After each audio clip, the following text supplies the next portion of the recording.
Hello guys, welcome back to my YouTube channel yes chem study a way of success. और आपकी demand पर मैं पूरा class 11th biology complete पढ़ा रहा हूं। जी हाँ, ये आपके स्कूल नीट कोई भी आप तो आपको टेंशन नहीं लेना है, हर एक चीज कवर हो जाएगा। देखिए, मैं एकदम निचले स्तर से उसके हर एक पॉइंट को लेके पढ़ा रहा हूं ताकि आपका हर एक पॉइंट क्लियर हो जाए। और यदि आप कोचिंग कर रहे हैं, स्कूल की टेंशन है कि आप कि सर हमारे स्कूल नहीं जा पा रहे हैं हम लोग, और आप नीट की एग्जाम की तैयारी कर रहे हैं हिंदी मीडियम, तो टेंशन नहीं लेना है। देखिए, मैं 9th to 12th 9वीं से 12वीं तक पढ़ाता हूँ। 12वीं को भी सिलेबस देता हूँ, साथ ही साथ मोस्ट इंपॉर्टेंट प्रश्न देते हैं। 10th वालों को देते हैं, 9th वालों को भी देते हैं। तो आपको भी बीच बीच में मिलता रहेगा, ठीक है ना। जैसे दो दिन पे मैं करके एक दिन पे नोट्स जैसे कंप्लीट होता जाएगा वैसे आपको मिलता रहेगा। और टेंशन भी आपको बिल्कुल भी लेने की जरूरत नहीं है। जो भी आप नोट्स है, जैसे ही आपका सिलेबस खत्म करते हैं, 21 चैप्टर है पूरा, वैसे ही आपको नोट्स पूरा फ्री में प्रोवाइड कर देंगे। ये बताइए आपको ये नोट्स कैसा लग रहा है?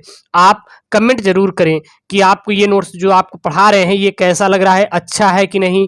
कोई भी चीज आपको किसी चीज को लेके मांग है कि नहीं सर मुझे इस प्रकार का नोट्स चाहिए, तो उसको भी प्रोवाइड करेंगे। साथ ही साथ आपको मेरे प्यारे बच्चों कंप्यूटर वाले भी नोट्स आपको देंगे, जो कंप्यूटर से बनाए जा रहे हैं उसको भी मैं अपने स्वयं हाथों से क्रिएट कर रहा हूं, ठीक है। तो आपको टेंशन नहीं लेना है, बस आप मेरे प्यारे बच्चों अच्छे से पढ़िए। यस केम स्टडी हमारे साथ था, है और रहेगा, ठीक है ना। और हाँ, पूरा प्लेलिस्ट में आपको वीडियो मिल जाएगा, जाके वहां से पढ़िए। तो यहाँ पे अध्याय 5 है, मैंने 1 से 4 अध्याय तक खत्म कर दिया है, प्लेलिस्ट मिल जाएगा।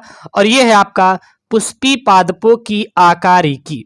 पुष्पी पादपों की क्या क्या है? आकारिकी है।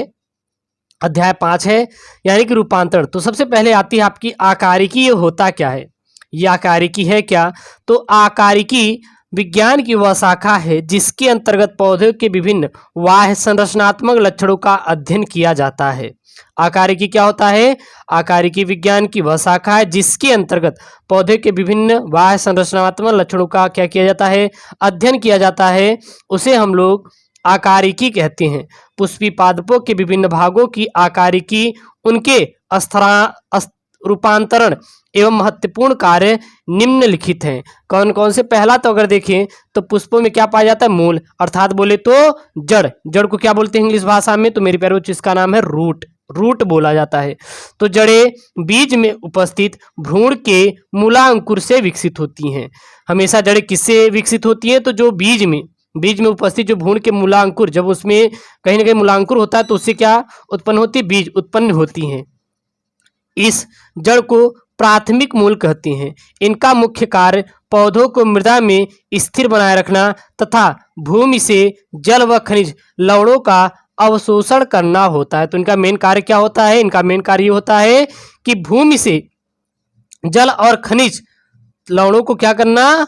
अवशोषण करना। साथ ही साथ पौधों को मृदा में स्थिर बनाए रखना ही हमारा इसका कार्य होती है। साथ ही साथ आप केमिस्ट्री फिजिक्स उसका भी मैं आपको जल्द ही पूरा सिलेबस कंप्लीट करा दूंगा, तो आपको टेंशन नहीं लेना है, ठीक है ना।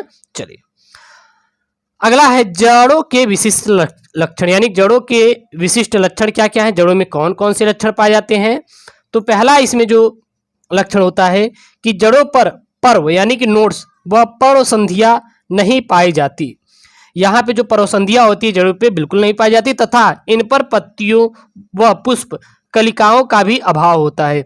जो जड़ होती है तो जड़ पे पर पहली बात पर्णसंधियां नहीं पाई जाती। कभी इसको आपको फिगर से हम लोग क्या आपको समझा देंगे, ठीक है ना। इसका हेडिंग भी आपको प्रोवाइड कर देंगे तो अच्छे समझ आ जाएगा। इन पे पर्णसंधियां नहीं मिलती, साथ ही साथ इन पे ना पत्तियां पाई जाती है, न ही पुष्प व कलिकाएं पाई जाती है, यानी कि इनका भी क्या होता है? अभाव होता है। दूसरा बात करें तो जड़ों में पर्णहरित नहीं पाया जाता। जो जड़ होती है इसमें पर्णहरित नहीं पाई जाती, इसी कारण इनका रंग भूरा होता है। जिसमें पर्णहरित पाया जाता है, जैसे कि पत्तियों में पर्णहरित पाया जाता है इसलिए उसका रंग हरा होता है, लेकिन इसमें पर्णहरित नहीं पाया जाता इसलिए इसका रंग क्या होता है? भूरा होता है। तीसरा देखें तो जड़ों पर एक कोश की लंबे व पतले मूल रोम पाए जाते हैं और ये भूमि से जल व खनिजों का अवशोषण करते हैं। अब आता है जड़ों का प्रकार, यानी जड़ें कितने प्रकार की होती हैं। तो जड़ें मुख्यतः 3 प्रकार की होती हैं। कौन सी? पहले होती है मूसला जड़ें, टैब रूट्स। दूसरी होती है अपस्थानिक जड़ें। तीसरी होती है झगड़ा जड़ या तंतुमय जड़। तो जड़ 3 प्रकार की, मूसला, अपस्थानिक और झकड़ा जड़ यानी तंतुमय जड़। तो सबसे पहला इसमें मेरे प्यारे बच्चों देखेंगे मुसला जड़। ये मुसला जड़ क्या होता है? तो इन जड़ों की उत्पत्ति मूलांकुर से प्राथमिक जड़ के रूप में होती है। मुसला जड़ का निर्माण कैसे होता है? तो मुसला जड़ों की उत्पत्ति मूलांकुर से प्राथमिक जड़ के रूप में होती है। इस प्रकार की जड़ें द्विबीजपत्री पौधों में पाई जाती है। जो इस प्रकार की जड़ें होती है मुसला जड़ें, ये की कहाँ पाई जाती है? तो ये हमेशा और हमेशा द्विबीजपत्री पौधों में ही पाई जाती हैं। अब बात आती है मुसला जड़ों का रूपांतरण। तो पहला ग्रंथियन मुसला जड़ें, यानी कि रूपांतरण पर देखें तो इनका पहले कौन सी होती? ग्रंथियल आप मुसला जड़ें। तो इस प्रकार की जड़ें लेग्यूमिनोसी कुल के पौधों में पाई जाती है। तो ग्रंथियन मुसला जड़ें किस में पाई जाती है? तो जो ग्रंथियन मुसला जड़ें होती हैं वो लेग्यूमिनोसी कुल के पौधों में मुसला जड़ें पाई जाती हैं। ग्रंथियन मुसला जड़ें पाई जाती हैं। ग्रंथियन मुसला जड़ें किस में पाई जाती है? जैसे अरहर आप देखे होंगे, मटर हो गया, चना हो गया, तो इसमें आपकी मेरे प्यारे बच्चों ये सब पाई जाती है। दूसरा है पुस्ता जड़ें। क्या है? पुस्ता जड़ें। पुस्ता जड़ें क्या है? ये जड़ें तने के आधार से निकलकर क्षैतिज वृद्धि करती हैं तथा पौधों को सहारा देने का कार्य करती हैं, जैसे मूलर, पीपल तथा फाइकेसी कुल के पौधों में। तो पुस्ता जड़ें मेरे प्यारे बच्चों क्या होती हैं? याद रखना, बता देना। ये जड़ें तने के आधार से निकलकर क्षैतिज वृद्धि करती हैं तथा पौधों में सहारा देने का कार्य करती हैं, जैसे गूलर, पीपल तथा फाइकेसी कुल के पौधों में पाई जाती हैं। तीसरा जो आती हैं जड़ें वो श्वसन जड़ें होती हैं। ये मुसला जड़ों के प्रकार हैं, ठीक है ना। तो इस प्रकार की जड़ें दलदली भूमि में उगने वाले पौधों में पाई जाती हैं। ये जड़ें दलदल से बाहर सीधी निकल जाती हैं। तो श्वसन जड़ें क्या होती हैं? इस प्रकार की जो जड़ें दलहनी नहीं, दलहनी तो आपकी वो पाई जाती है ना, एक ऊपर मैंने बताया था जिसमें अरहर, मटर और चना था। तो श्वसन जड़ें क्या होती है? आज ध्यान देना, ये जड़ें दलदली भूमि में उगने वाले पौधों में पाई जाती हैं और ये जड़ें दलदल से बाहर सीधी निकल जाती हैं। अब आपकी आती है संवाहक जड़ें। संवाहक जड़ें क्या होती हैं? तो इस प्रकार की जड़ें भोजन संचय के कारण भिन्न भिन्न आकार की हो जाती हैं, जैसे शंखरूपी, तर्करूपी और कुंभरूपी। तो संग्राहक जड़ें क्या होती हैं? इस प्रकार की जड़ें भोजन संचय के कारण भिन्न भिन्न आकार की हो जाती हैं, जैसे शंकुरूपी, तर्करूपी और कुंभरूपी इत्यादि। अगला अब आता है दूसरा अपस्थानिक जड़ें। पहला तो मुसला जड़ था और दूसरा है अपस्थानिक जड़। तो ये जड़ें प्रायः एक बीजपत्री पौधे तथा बरगद आदि में पाई जाती है। बरगद आप देखे होंगे ना, उसमें अपस्थानिक जड़ें होती हैं, बाहर की ओर देखिए निकली रहती हैं। इनकी उत्पत्ति मूलांकुर के अतिरिक्त किसी अन्य भाग से होती है, जैसे तने के निचले पर्वों से जड़ें उत्पन्न होती हैं। और अपस्थानिक जड़ों का रूपांतर यानी कि उनके कौन कौन से रूप पाए जाती हैं? तो पहला पाया जाता है कंदगुच्छ या पुलकित जड़ें। तो इस प्रकार की जड़ें तने के आधार से गुच्छे के रूप में निकलती हैं और कंदिल जड़ों की भांति अनियमित आकार की होती हैं, जैसे किसमें? डहेलिया, सतावर इत्यादि में जो पाया जाता है वो कंदगुच्छ या फिर पुलकित प्रकार की जड़ें पाई जाती हैं। दूसरी आपकी आती है कंदिल जड़ें। कंदिल जड़ें क्या होती हैं? ये जड़ें तने की गांठ से निकलकर भूमि में चली जाती हैं। जो कंदिल जड़ें होती हैं ये जड़ें तने के गांठ से निकलकर कहाँ पे चली जाती हैं? भूमि में चली जाती हैं। तीसरा है स्तंभ मूल। स्तंभ मूल क्या है? ये मोटी वायवीय जड़ें होती हैं जो तनों की शाखाओं से निकलकर भूमि में चली जाती हैं। स्तंभ मूल जड़ क्या होती है? ये मोटी वायवीय जड़ें होती हैं जो तने की शाखाओं से निकलकर भूमि में चली जाती हैं। उदाहरण के लिए जैसे कि बरगद। अगला है आपका मेरे प्यारे बच्चों जटामूल। जटामूल क्या होती है? ये जड़ें तने की निचले पर्वसंधियों से निकलती हैं। जो जटामूल होती हैं ये जड़ें तने की निचली पर्वसंधियों से हमेशा और हमेशा निकलती है और ये मिट्टी में धंसकर अनेक शाखाएं बनाती है, जैसे मक्का, गन्ना इत्यादि जितने भी होती हैं इसके एग्जाम्पल होते हैं। अब पांचवी आपकी आती है वो आती है आरोही मूल। क्या आती है? Climbing root. तो क्लिम्बिंग रूट क्या है? यानी कि आरोही जड़ क्या है, मूल क्या है?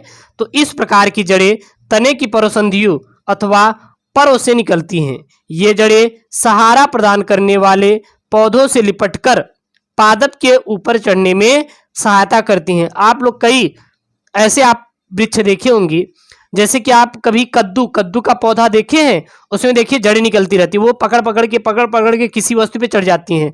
अलाइक जैसे अगर समझ लीजिए नेनुआ देखे होंगे, हाँ, और क्या देखे होंगे, और लौकी देखे होंगे, उसमें जड़ें होती हैं, जैसे पान, मनी प्लांट और सदाबहार इत्यादि में उसमें भी होता है, ऐसी बात नहीं है। अब है आपकी परजीवी मूल। परजीवी मूल क्या है? तो परजीवी पौधों की कुछ जातियां जैसे अमरबेल में इस प्रकार की जड़ें पाई जाती है। जो परजीवी मूल होती है किसमें पाई जाती है? अमरबेल में पाई जाती है। इसके अगर एग्जाम्पल देखिए तो क्या है? विस्कम और साइटस इत्यादि में पाई जाती हैं। अब है यहाँ पे झगड़ा या तंतुमय जड़। अब यहाँ पे झगड़ा या फिर तंतुमय जड़ क्या है? लास्ट वाला है तीसरा पॉइंट। तो एक बीज पत्री में प्राथमिक मूल कम समय तक ही जीवित रहती हैं। अतः इन पौधों में तने के आधार से, ये तने हैं, तने के आधार से मूलें निकलती हैं जो झगड़ा मूल तंत्र बनाती हैं। क्या है? बात समझ आई? एक बीज पत्री में प्राथमिक मूल कम समय तक ही जीवित रहती हैं, उसमें नष्ट हो जाती हैं।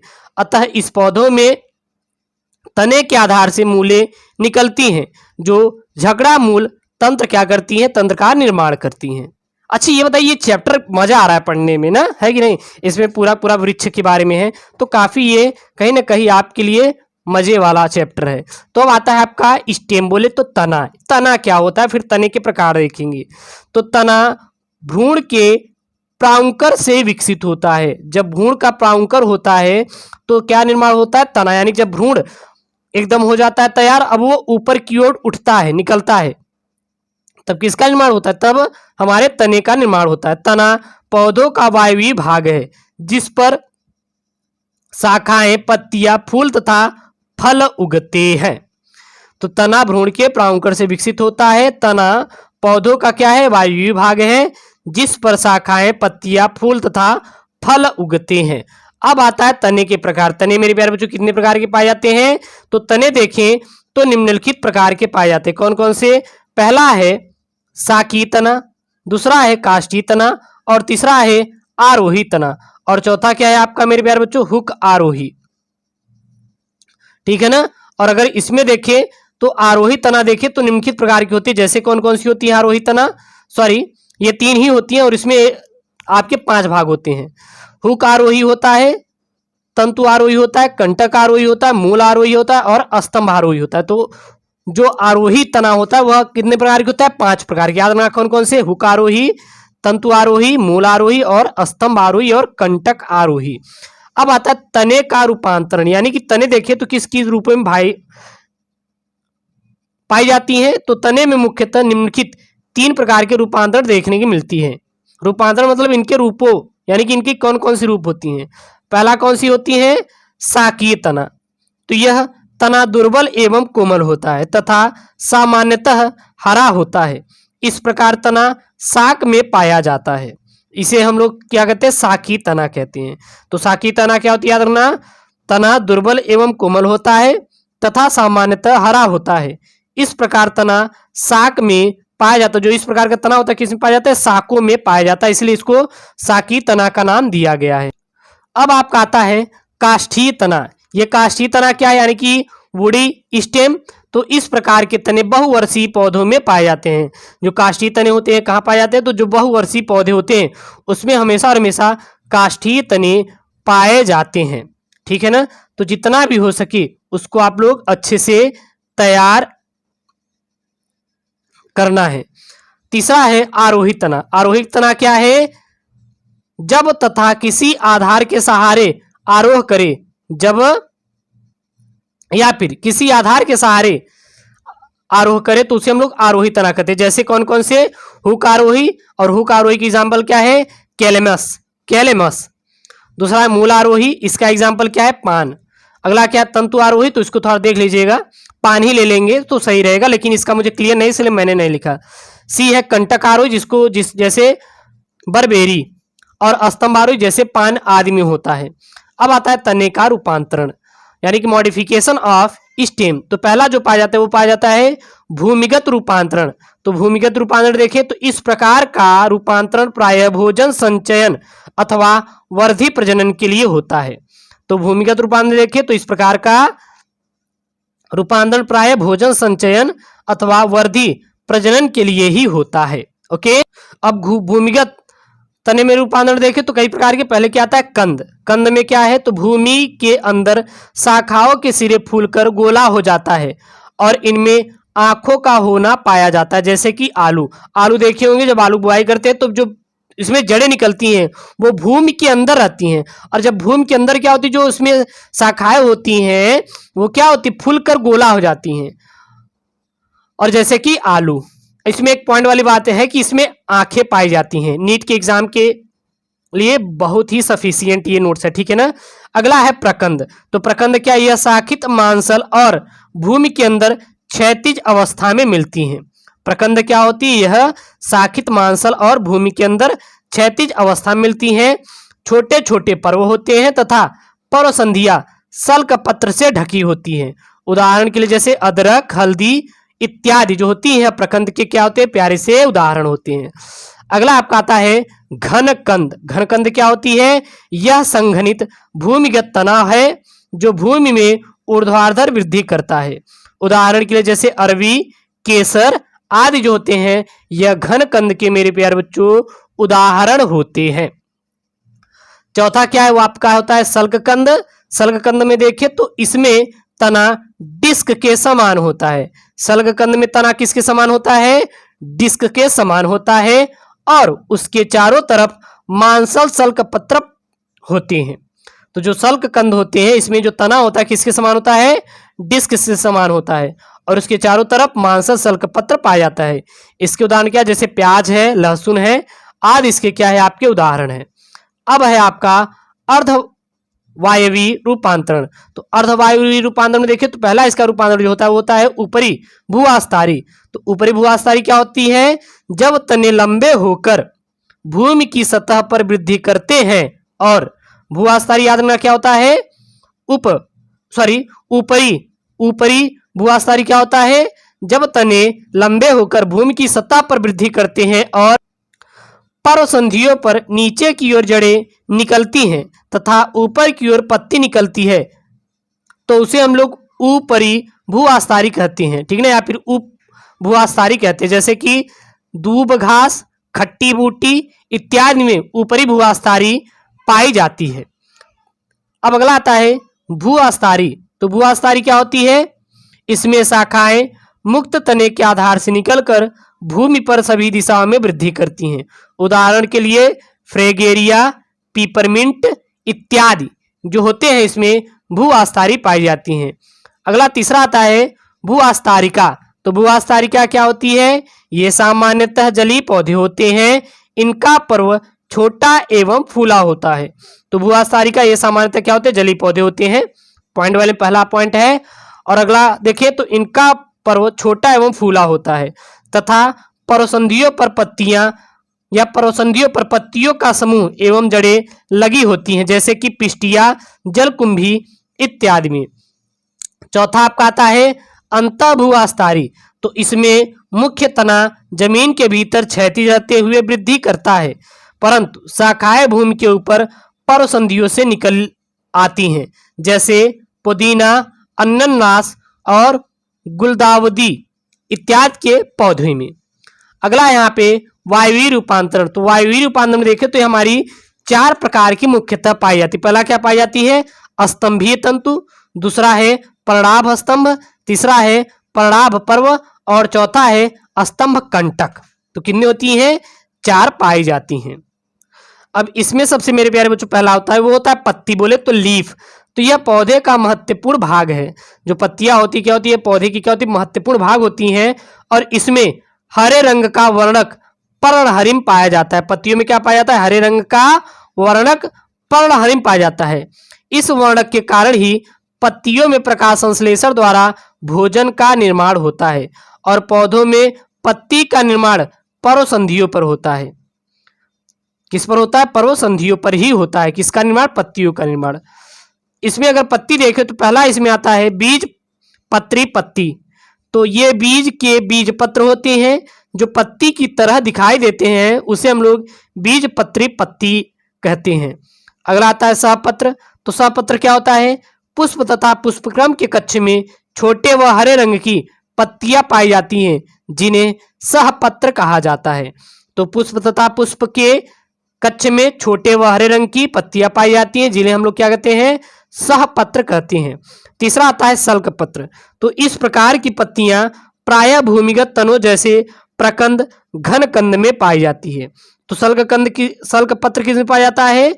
इस प्रकार की पत्तियां प्रायः भूमिगत तनों जैसे प्रकंद घन कंद में पाई जाती है। चौथा है आपकी आती है पुष्पीय पत्र। तो पुष्पों में पाए जाने वाले वाहदल, दलपुंज, पुमंग व जायांग सभी पत्तियों के ही परिवर्तित रूप हैं। जो पुष्पीय पत्र होते हैं यह पुष्पों में पाए जाने वाले वाहदल, दलपुंज, पुमंग व जायांग सभी पत्तियों के परिवर्तित क्या होते हैं? रूप होते हैं। अब आपकी आती है सामान्य पत्ती। तो सामान्य पत्ती देखें तो ये हरे रंग की सामान्य पत्तियां होती है। जो सामान्य पत्ती होती है ये हरे रंग की सामान्य पत्तियां होती हैं। एक सामान्य पत्ती के भाग देखें तो यह निम्नलिखित 3 भाग होती हैं। थोड़ा सा सेंटेंस गलत है, इसको ध्यान नहीं देना है, थोड़ा सा मिस्टेक हो गया। तो एक सामान्य पत्ती के 3 भाग होते हैं।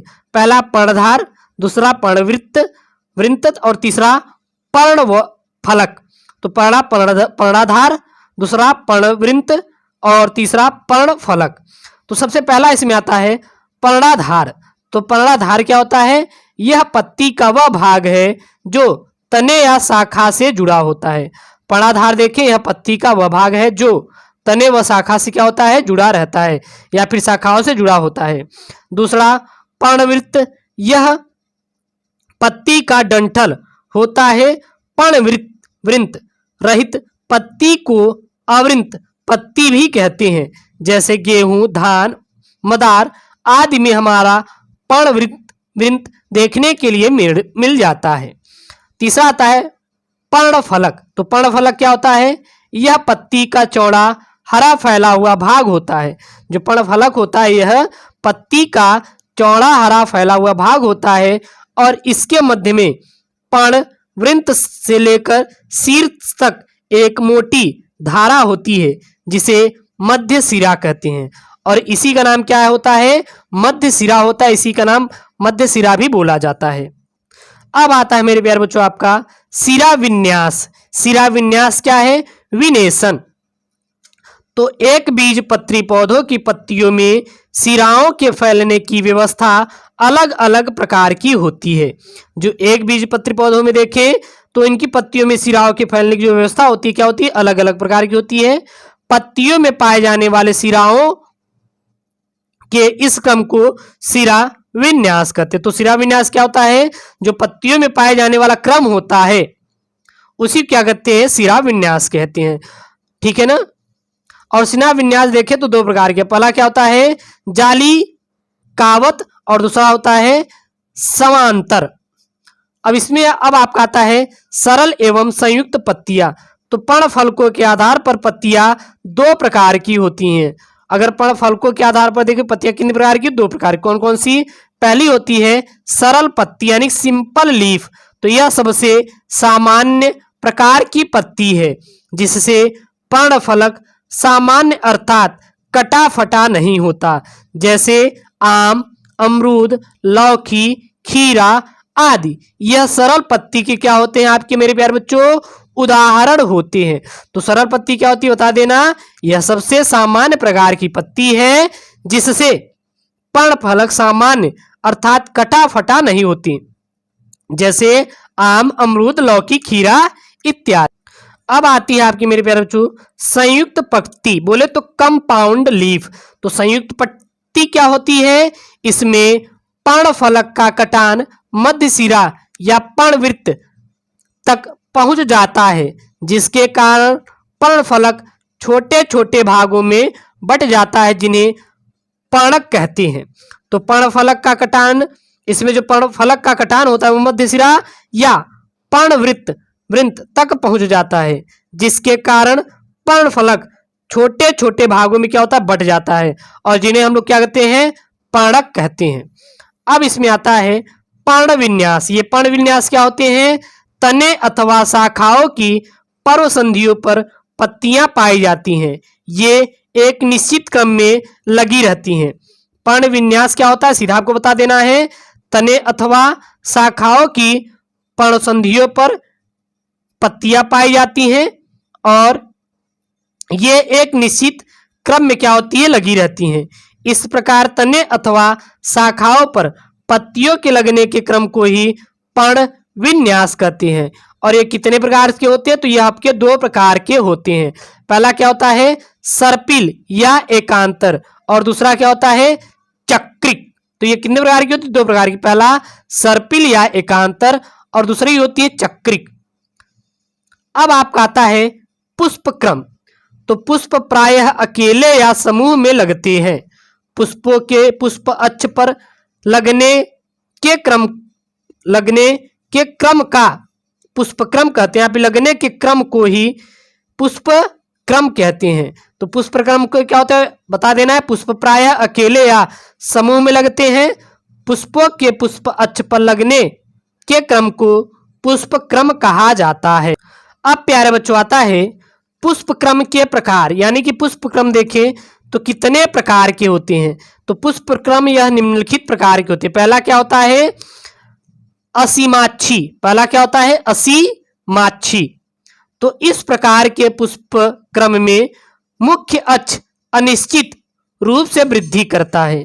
जो मुख्य अक्ष होता है क्या होता है, अनिश्चित रूप से वृद्धि करता है तथा पुष्प में समाप्त नहीं होता है। पुराने पुष्प अक्ष पर नीचे की तरफ तथा कलिकाएं अक्ष के शीर्ष पर पाई जाती हैं। और असीमाक्षी पुष्प क्रम के विभिन्न प्रकार निम्नलिखित हैं। जैसे पहला क्या होता है, असीमाक्षी, दूसरा स्पाइक, तीसरा समशिख, और चौथा छत्रक, और पांचवा कैटकिन, छठवा स्पेडिक्स, और सातवां क्या है, मुंडक। सबसे पहला हम लोग इसमें देखेंगे ससीमाक्षी। क्या देखेंगे हम लोग, ससीमाक्षी देखेंगे, ठीक है ना। चलिए, तो इस प्रकार के पुष्प क्रम का मुख्य अक्ष पुष्प में समाप्त हो जाता है। इसमें पुराने पुष्प शीर्ष की ओर तथा नई कलिकाएं आधार की ओर लगी होती हैं। इस प्रकार के क्रम को वेसिपीटल सक्सेशन कहते हैं। यह पुष्पक्रम निम्नलिखित प्रकार का होता है। कौन कौन सा, पहला होता है एकल, दूसरा एकल शाखी ससीमाक्ष, और तीसरा द्विशाखी ससीमाक्ष, और जो चौथा होता है बहुशाखी ससीमाक्ष। तो ये कितने प्रकार का होता है, चार प्रकार का होता है। अब विशेष प्रकार के पुष्पक्रम, कुछ विशेष प्रकार के पुष्पक्रम होते हैं। कौन कौन से, पहला होता है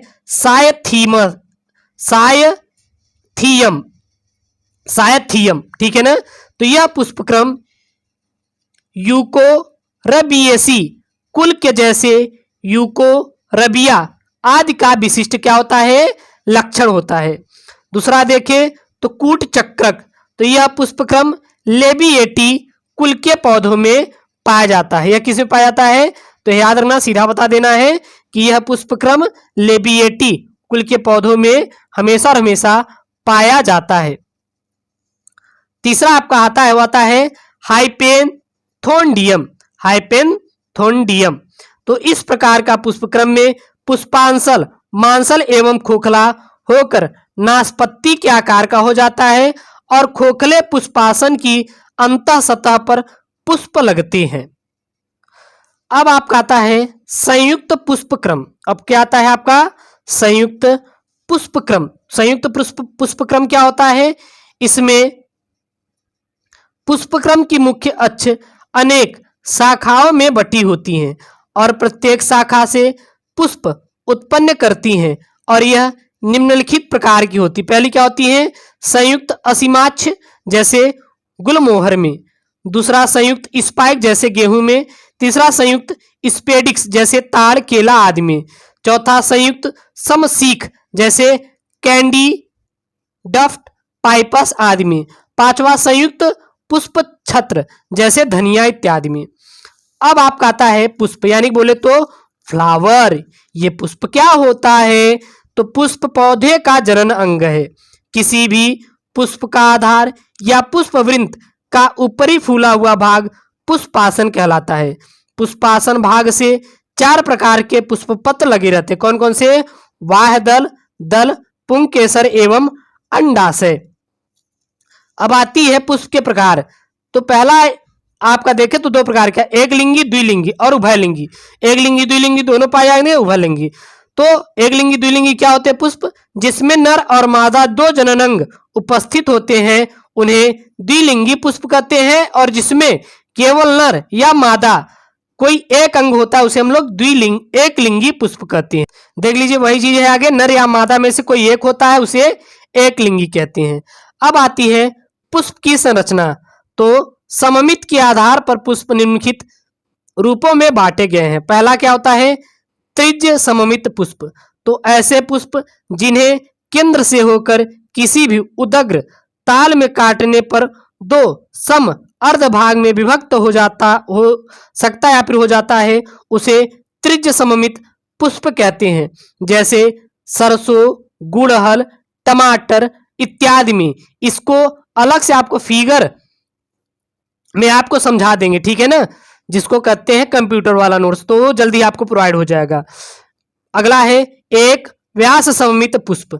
तो जब पुष्प को केवल एक ही उदग्र तल में काटने पर 2 सम अर्ध भागों में बांटा जा सके और अन्य स्थानों पर वह 2 सम अर्ध भागों में न बांटा जा सके, तो ऐसे पुष्प को एक व्यास सममित पुष्प कहते हैं। जैसे मटर, अरहर, सेम आदि।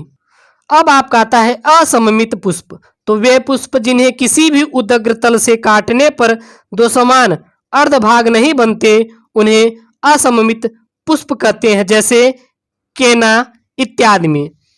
अब आपका आता है सहपत्री तथा असहपत्री पुष्प। तो सहपत्री पुष्प, असहपत्री पुष्प देखें क्या होता है? तो जब पुष्प में सहपत्र उपस्थित हो तो पुष्प सहपत्री कहलाता है। तो जब पुष्प में सहपत्र उपस्थित होता है तो पुष्प क्या कहलाता है? सहपत्री कहलाता है। तथा सहपत्र अनुपस्थिति हो तो उसे असहपत्री कहते हैं। अब आपका आता है पुष्पदल विन्यास।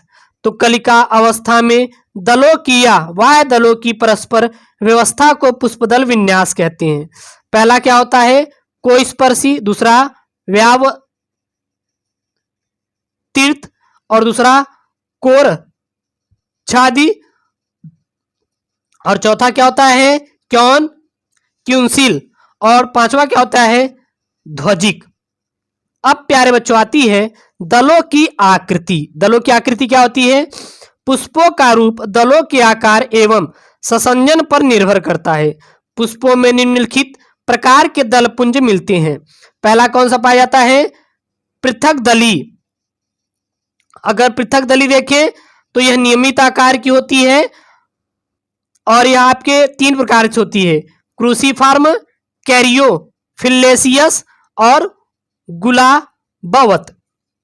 और दूसरा आता है अनियमित आकार। तो अनियमित आकार में देखें तो पहला आता है पेल्योनेसियस।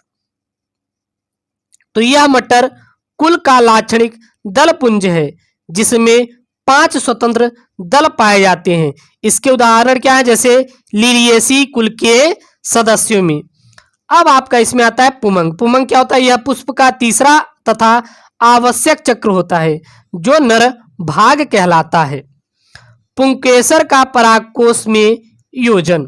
तो पुंतत्व का परागकोश से योजन निम्नलिखित 4 प्रकार से ही संभव होता है। कौन कौन से? पहला संलग्न, दूसरा अधबद्ध, तीसरा पृष्ठलग्न और जो चौथा मुक्त डोली। अब है इसमें पुंकेसरों का ससंजन। तो पुंकेसरों में ससंजन निम्नलिखित प्रकार से होता है। पहला किसके रूप में होता है? पृथक पुंकेसरी। जब पुमंग में सभी पुंकेसर एक दूसरे से अलग अलग होते हैं तो इस अवस्था को पृथक पुंकेसरी कहते हैं। जैसे इसके उदाहरण क्या है? सरसों। दूसरा है संघीयता, तो जब पुमंग के केवल पुंतत्व आपस में संसंजित होते हैं किंतु पराग को स्वतंत्र होते हैं तो इस अवस्था को संघीयता कहते हैं। अब आता है पुंकेसरों का आसंजन, तो पुंकेसरों के पुष्प के अन्य भागों से जुड़ने को आसंजन कहते हैं। जैसे पुंकेसरों के दलों से जुड़ने को दल लग्न तथा पुंकेसरों के परिदलों से जुड़ने को परिदल लग्न और कभी कभी पुंकेसरों के अंडपों से जुड़ने पर पूजायांग कहे जाते हैं। अब आता है आपका जायांग। जायांग क्या होता है? यह पुष्प का मादा जनन अंग है। यह बहुत से अंडपों का बना होता है जो संयुक्त रूप से जायांग या पिस्टिल कहलाते हैं। जब अनेक अंडप पुष्पासन के चारों ओर स्थित होते हैं तो ऐसे जायांग को बहुअंडपी कहते हैं और ये दो प्रकार के होते हैं। पहला क्या होता है? पृथकांडपी, सभी अंडप पृथक होते हैं जिसे हम लोग पृथकांडपी कहते हैं, जैसे कमल, चंपा आदि में। और दूसरा होता है युक्तांडपी, तो सभी अंडप आपस में जुड़े होते हैं जैसे गुड़हल, प्याज, टमाटर इत्यादि में। अब आता है आपका वर्तिकाग्र, तो यह अंडप का शीर्ष भाग होता है। जो वर्तिकाग्र होता है क्या होता है? अंडप का सबसे शीर्ष भाग होता है। इसमें देखिए तो इसमें पहला आता है अंडाशय। तो अंडाशय क्या होता है? यह पुष्प का अत्यंत महत्वपूर्ण भाग है। इसमें बीजांड पाए जाते हैं। निषेचन के पश्चात अंडाशय फल में बदल जाता है। तो फल में कौन सा बदलता है? अंडाशय बदलता है, याद रखना, यह नीट के लिए बहुत इंपॉर्टेंट है। अंडाशय को कोष्ठों की संख्या के आधार पर निम्नलिखित प्रकार में बांटा गया। पहला किसमें? एक कोष्ठ की, दूसरा द्विकोष्ठ की, तीसरा त्रिकोष्ठ की, चौथा चतुर्कोष्ठ की, पांचवा पंचकोष्ठ की और छठवां बहुकोष्ठ की। अब आपका आता है बीजांड व्यास, तो बीजांड सन मृदु तक का बना हुआ होता है। अंडाशय के अंदर की भित्ति पर लगा एक छोटा उभरा हुआ भाग होता है जिस पर बीजांड लगे होते हैं। अंडाशय के बीजांड लगने के क्रम को बीजांड न्यास कहते हैं या फिर बीजांड न्यास कहा जाता है। अब आपका आता है मेरे प्यारे बच्चों फल, तो निषेचन के पश्चात अंडाशय से ही एक फल का निर्माण होता है। अंडाशय से ही फल का निर्माण होता है। अंडाशय की भित्ति ही बाद में फल भित्ति बनती है और फल भित्ति पतली या मोटी हो सकती है। फल भित्ति की जैविक आवश्यकता बीजों की सुरक्षा के लिए है।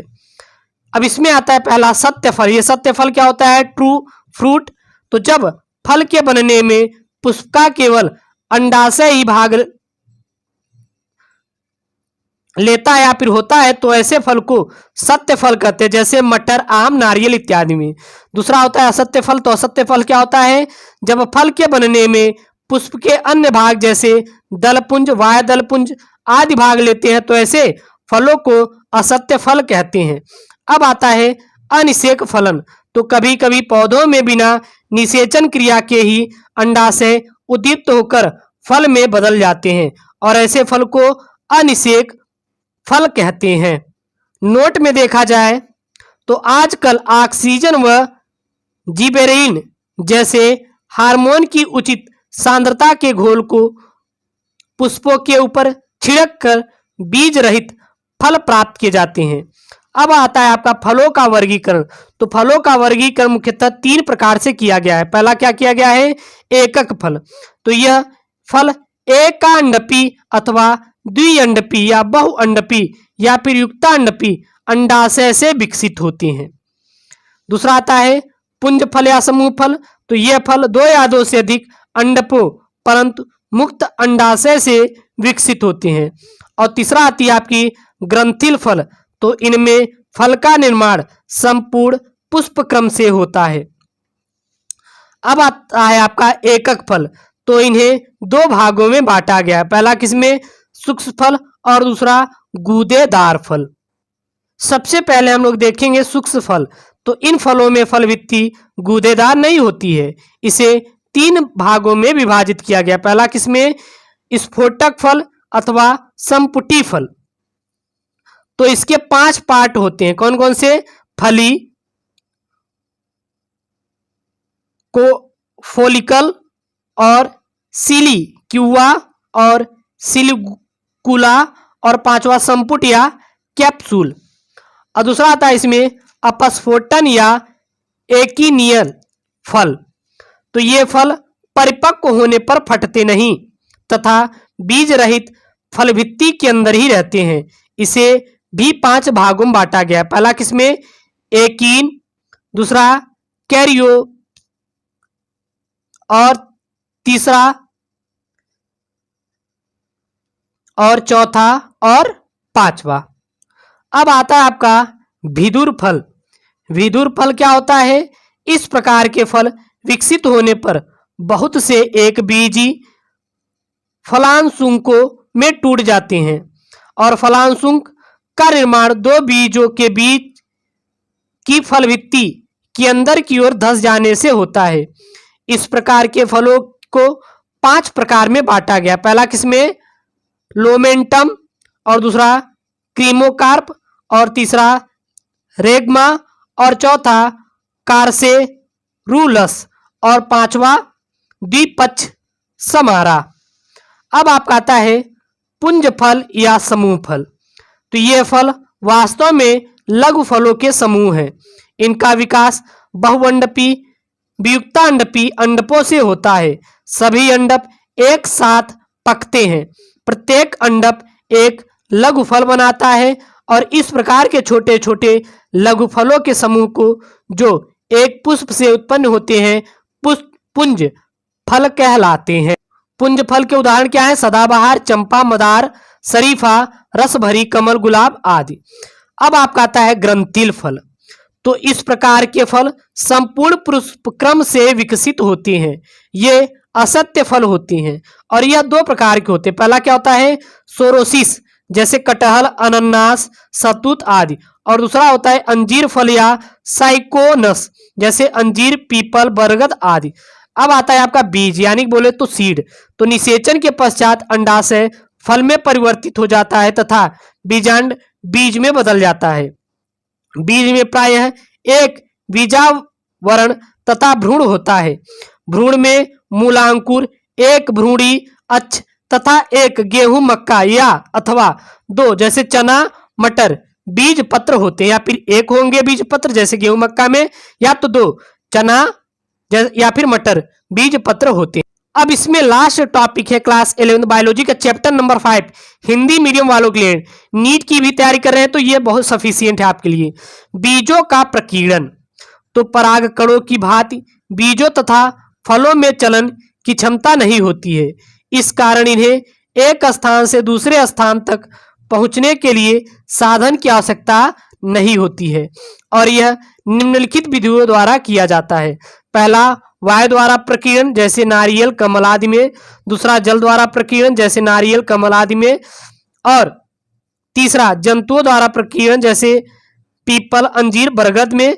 और चौथा विस्फोटक द्वारा प्रकीर्णन जैसे कि ऑक्जेलिस और जीरेनियम आदि में। तो ये मेरे प्यारे बच्चों क्लास 11th बायोलॉजी का पूरा कंप्लीट नोट्स है आपके लिए। सो चैनल पे प्लीज नए हैं तो चैनल को सब्सक्राइब करिए और आप अच्छे से अपनी तैयारी कीजिए। आपके लिए पूरा नोट्स मैं आपको दूंगा, तो टेंशन नहीं लेना, बस पढ़ाई अच्छे से करना है। ऐसे वीडियो चाहे तो चैनल को जरूर से जरूर सब्सक्राइब करें। ओके दोस्तों, thank you, Jai Hind, take care, bye bye, love you. और हाँ, हर एक वीडियो प्लेलिस्ट में मिल जाएगा।